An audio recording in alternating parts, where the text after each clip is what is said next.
பெயராலே அன்பார்ந்த சகோதர சகோதரிகளே, ஒளியின் விதையின் ரசிகர்களே, உங்கள் அனைவருக்கும் எங்களுடைய வணக்கத்தை தெரிவித்துக் கொள்கின்றோம்.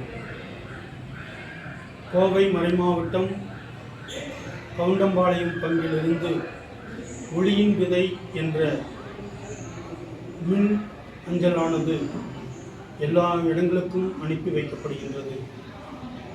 இந்த பங்கை சார்ந்த இளைஞர் பெண்கள், பீட சிறுவர் சிறுமியர்கள் எல்லோரும் இணைந்து இந்த ஒளியின் விதையை வெளியிட்டுக் கொண்டிருக்கின்றார்கள்.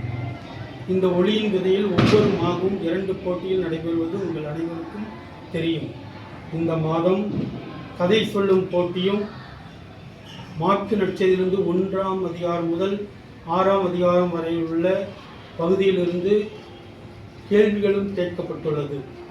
இதிலே பலர் ஆர்வத்தோடு கலந்திருக்கின்றார்கள். அவர்கள் அனைவரையும் பாராட்டுகின்றேன். கதை சொல்லும் போட்டியில் 18 வயதுக்கு மேல் உள்ளவர்கள் கலந்து கொண்டார்கள். இதில் முதல் பரிசை பெறுபவர் ஆர்வி ஹெப்சிபா குளித்துறையை சார்ந்தவர். 2ஆம் பரிசை ஆரோக்கிய சீலி போத்தனூர் பங்கை சார்ந்தவர்.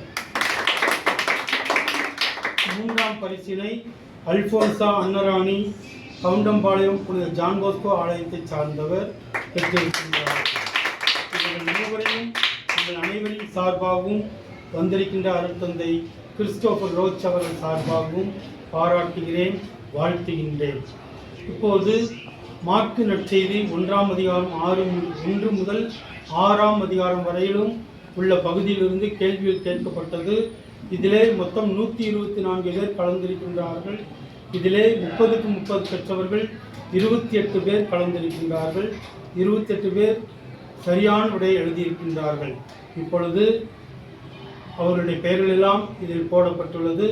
இப்பொழுது அருட்தந்தை ரோச் அவர்கள்